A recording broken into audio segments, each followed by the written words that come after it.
আরেকবার একটু ভালো করো। Good morning everybody. দেখুন নেটওয়ার্কের পাওয়ার। 250 কিলোমিটার দূর থেকে এসেছি আর সোনারপুরে ঘর সংসার করছি। সোনারপুর থেকে ঠাকুরনগর পর্যন্ত প্রচুর টিম মেম্বার রয়েছে এখন আমার। হ্যাঁ, এটা দিস ইজ নেটওয়ার্ক, এটাই নেটওয়ার্কের পাওয়ার। প্রথম আমি নিজেকে ইন্ট্রোডিউস করে দিই একটুখানি। এখানে প্রথম মানস কুমার ঘোষ, পেশায় ইঞ্জিনিয়ার, ইঞ্জিনিয়ারিং স্টুডেন্টদের পড়াতাম, ইঞ্জিনিয়ারিং স্টুডেন্টদের নিয়ে ঘর করেছি, প্রচুর জয়েন্টের ছেলেমেয়েদের পড়িয়েছি। কিন্তু আমার যিনি স্যার ছিলেন ইঞ্জিনিয়ারিং এর স্যার এমটেক মিস্টার কুন্তল সরকার, তিনি একদিন এসে বললেন যে তুমি যেটা করছো এটা কেরিয়ার নয়, ভালো স্টুডেন্টদের কেরিয়ার এটা হয় না। কেরিয়ার মানে চাকরি নয়, কেরিয়ার মানে শুধু কিছু টাকা রোজগার করা নয়। কেরিয়ার মানে হচ্ছে যে তুমি 10 বছর কাজ করবে আর তারপরে শুধু 50 বছর না, তোমার 7 জেনারেশন সেই কাজের উপর বসে যাবে। এইটাকে বলে কেরিয়ার, যেটা বলে দিয়েছে বিউভাই Ambani sir. Not only career, career মানে হচ্ছে আনলিমিটেড শুধু টাকাই নয়, তার সঙ্গে থাকবে তোমার টাইম ফ্রিডম, তোমার জব ফ্রিডম, তোমার পরিবারকে দেওয়া সে অমূল্য সময়, যেগুলো তুমি দেখবে তোমার সন্তান কিভাবে বড় হচ্ছে, কিভাবে হাঁটছে, প্রথম দিন কিভাবে কথা হচ্ছে। আমি এখানে দেখেছি শিয়ালদা বনগা লাইনে কাউকে যখন জিজ্ঞেস করা হয়, আমাদের ওদিক থেকে আসানসোল অগ্নিমিনায় আসে, হাওড়ায় লিলুয়ায় কাজ করে, কিরে তোর ছেলে কত বড় হলো? বলে কি এত বড়। বলে এত বড় কেন? ছেলেকে এইদিকে দেখেই না, ঘর থেকে যখন বেরোয় তখন বাচ্চা ঘুমোয়, আর ঘরে যখন ফেরে তখন বাচ্চা ঘুমোয়, তাই তাদের ছেলে এইদিকে বাড়ে। কেরিয়ার মানে এইদিকে বাড়বে আমার সন্তান। তার মানে টাইম ফ্রিডম আপনার জীবনে কিন্তু খুব মূল্যবান। মূল্যবান আপনার পরিবারকে দাও অমূল্য সময়গুলো, আর তার সঙ্গে আপনার পরিবারকে নিয়ে বেড়ানো, আনন্দ, আর আপনার ঘরের উপর কোনো বস থাকবে না। প্রচুর স্টুডেন্ট আমার ব্যাঙ্গালোরে আছে, সল্টলেক সেক্টর 5 আছে, টিসিএস এ আছে। যখন একান্তে কথা হয় তখন কি বলে জানেন? স্যার এখান থেকে এই পর্যন্ত টন টন করে ব্যথা, রাতে ঘরে গিয়েও ল্যাপটপ খুলে বসতে হয়। ব্যাঙ্গালোরে ছেলে চাকরি পেয়েছে, ছেলের মা এসে ঘরে দিয়ে গেছে প্রসাদের প্যাকেট, মিষ্টির প্যাকেট, ছেলে ব্যাঙ্গালোরে চাকরি পেয়েছে, খুব খুশি। 6 মাস পর যখন ছেলের বাবার সঙ্গে মাছের বাজারে দেখা, আপনার কি ছেলে তো চাকরি পেয়ে গেছে, চা খাওয়াও। বলছে একটা গালিগালাজ দিয়ে বললো চাকরি, প্রতি মাসে 15,000 টাকা আমি পাঠাই।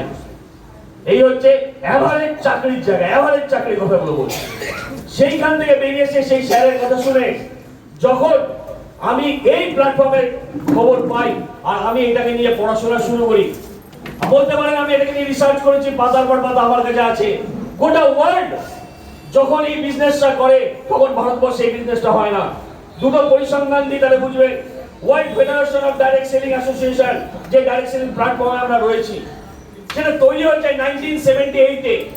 তাহলে একবার ভাবুন যে 2025-এ দাঁড়িয়েও আমরা এই ব্যবসাটা সম্পর্কে কিছু জানি না। অথচ world federation of direct selling association তৈরি হয়েছে কত সালে? 1978-এ। হাতে অ্যান্ড্রয়েড ফোন আছে, শুধু প্রেস করুন WFDSA, আর কিছু লিখতে হবে না, সব ডিটেলস পেয়ে যাবেন। ভারতবর্ষে ইন্ডিয়ান ডাইরেক্ট সেলিং অ্যাসোসিয়েশন তৈরি হলো এবং তারা ওয়ার্ল্ড ফেডারেশনের সদস্য পদ নিল। কত সালে? এটা 1996-এ। কিন্তু গভর্নমেন্ট কোনো পারমিশন দেয়নি এই ব্যবসাটার বৈধতা নিয়ে। এটা নিজের মতন করে একটা বডি হিসাবে কাজ করছিল। 2016-র পর যখন আমরা এই প্ল্যাটফর্মে এসে যাত্রা শুরু করি, তখন একটা জিনিস ঠিক করেছিলাম যে যেদিন গভর্নমেন্ট এর বৈধতা দেবে সেদিন আমার সমস্ত এক্সিস্টেন্স প্রফেশনগুলো ছেড়ে দিয়ে আমি কিন্তু এইখানে চলে আসবো। 2019 সালের 5 জুলাই সকালবেলা স্যারের ফোন আসে, লোকসভার চ্যানেল খুলে বসো মানুষ। লোকসভার চ্যানেল খুলে বসেছি, দেখছি নির্মলা সীতারামন বাজেট বক্তৃতা করতে ঢুকছে। এর আগে বাজেট বক্তৃতা কি করেছি? শুধু পেপারে করেছি দাম কমার দাম বাড়া। সেদিন বাজেট বক্তৃতা গোটাটা শুনেছি 3.5 ঘন্টা ধরে। তার মধ্যে 13 মিনিট নির্মলা সীতারামন জি ডাইরেক্ট সেলিং নিয়ে বললেন এবং ডাইরেক্ট সেলিং কে বৈধ ঘোষণা করে দিয়ে গেলেন ভারতবর্ষের বুকে। সবাই টেবিল চাপড়ে সেদিন সংবর্ধনা দিয়েছিল আমাদের নির্মলা সীতারামন জিকে। 2019-এর 5 জুলাই সেটা মনে রাখবেন।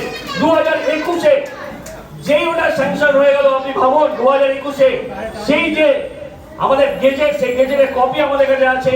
যার কাছে থাকবে না বলবেন, দিয়ে দেবো, আপনি গুগলে সার্চ করলেও পাবেন। 2021-এ সেই গেজেটে অ্যামেন্ডমেন্ট করে নেটওয়ার্ক অফ সেলার সেই কথাটা ঢোকানো হয়েছে, বলে আমাদেরকে, আমাদের স্বার্থকে, আমাদের ইনকামকে সেখানে সিকিউরিটি দেওয়া হয়েছে। আর 2019-এর ঘোষণার পর 2020 জানুয়ারিতে আমি সমস্ত প্রফেশন ছেড়ে এইখানে জাম্প করেছি। এটা আমাদের মহাগুরু জানেন, মহাগুরুকে কথা দিয়ে 2020 জানুয়ারিতে সেই সূত্রে ভারতবর্ষের বুকে এটা একটা শিশু ডাইরেক্ট সেলিং মার্কেটিং, একটা দুগ্ধপোষ্য শিশু ঘুমন্ত আগ্নেয় গিরি, এটা শুধু মনে রাখবেন। 2025 এখন যে জায়গায় দাঁড়িয়ে আছে, এখান থেকে এর কিন্তু গ্রোয়িং স্টেজ শুরু হচ্ছে, এটা মনে রাখবেন। আপনারা শুধু গ্রোয়িং স্টেজে দাঁড়িয়ে আছে, কেননা মহাগুরুর সঙ্গে সঙ্গে 33 থেকে 34 জন মিলেনিয়ালকে আপনারা দেখতে পাচ্ছেন। আজ থেকে 5 বছর পর কোন বড় স্টেজে মিলেনিয়ালদেরও ডাকা হবে না, সেখানে ডাকা হবে শুধুমাত্র মিলেনিয়াল যারা তাদেরকে। এইগুলো এখানে বলে দিয়ে গেলাম যে মিলে নেবেন, এই কথাটা সত্যি হবে। কারণ একদিন মহাজাতি সদনে স্টেজে ডাইরেক্টরদের ওঠানো হতো। ইয়েস স্যার, আজ এখানে অনেকে আছে যারা সিনিয়র ডাক্তার হিসেবে মহাজাতি সদনে উঠেছিল, আজকে রেড ডায়মন্ড ডিরেক্টরদের তোলা হয়, এসিডি প্লাটিনাম কোর্সের সুযোগ দেওয়া হয় না। তাহলে বিজনেসের গ্রোয়িং কোন জায়গায় যাচ্ছে, এই জায়গাটাই শুধু আমাদের কিন্তু ভাবতে হবে। তো শুধু একটাই কথা বলি যে এই বিজনেসটা শুধুমাত্র মাইন্ড সেটিং এর বিজনেস মাইন্ড সেটিং। আপনার মস্তিষ্ক যা বলবে তাই হবে, আর এটা আপনি দৃঢ় বিশ্বাস করে এখান থেকে বেরোন। বড়লোক, ধনী, শিল্পপতি যতজন হয়েছে তারা কেউ পয়সা দিয়ে হয়নি, তারা হয়েছে এই জায়গাটা ভেবেছে বলে। যদি আপনি ভাবেন তাহলে হবে। যদি আপনি দেখেন যে অনেক উঁচু একটা পাহাড়ের উপর একজন লোক দাঁড়িয়েছে, তাহলে আপনি জানবেন সেই পাহাড়ে ওঠার রাস্তা আছে, কোথাও না কোথাও রাস্তা আছে। কয়েকজন বলবে চাষ না, ভাল্লুকে খাবে, অন্ধকার জঙ্গল, কিন্তু আপনি বলবেন একজন যখন উঠেছে তখন রাস্তা আছে। তাই একজন লোক যদি সেই জায়গায় যেতে পেরেছে, ভারতবর্ষে 8 র্যাঙ্কে যেতে পেরেছে, আগামী দিনে আইসিএসসি বোর্ডে ওনার ফটো নাম দিয়ে যখন আসবে, তখন আপনার পাড়ার যারা আপনাকে বলেছিল যে এটা হয় না, বিজনেস হয় না, তারা কোথায় বাড়াবে, কোথায় মুখ চালাবে, সেটা আপনি বন্ধু হয়ে বলবেন। সেটা আপনার কাছে আপনার পাড়ার ছেলেরা আপনাকে খুঁজে নিয়ে আসবে আর বলবে যে এখন তো ঘোষণা হয়ে গেছে, আইডিএসএ বলে দিয়েছে আগেকার এলআইসির মতো যে কেউ করতো, এখন এইচএস পাস 21 দিনের ট্রেনিং এর আগে, আইডিএসএ ট্রেনিং এর আগে করা যায় না এলআইসির এজেন্সি, এটা আপনারা সবাই জানেন। আগামী দিনে আইডিএসএ নর্মস অনুযায়ী আপনি গ্র্যাজুয়েট বা এইচএস এটা হয়ে ফর্ম ফিল আপ করে ট্রেনিং নিয়ে তবে এই প্ল্যাটফর্মে কাজ করতে আসবেন। এটাই হলো ফ্যাক্ট, ঠিক আছে? তাহলে মাইন্ড সেটিং এর একমাত্র বিষয়বস্তু, এছাড়া এর মধ্যে কোনো বিষয়বস্তু নেই। তো আমি ভাগ্যবান যে আমি এরকম একজন পুরুষ সন্ধান পেয়েছি, যার হাত ধরে আমি এখানে এসেছি। আমি এখান থেকে আমার সব স্বপ্ন পূরণ করবো। সবচেয়ে মজা হচ্ছে 50,000 1 লাখ টাকা রোজগার করা নয়।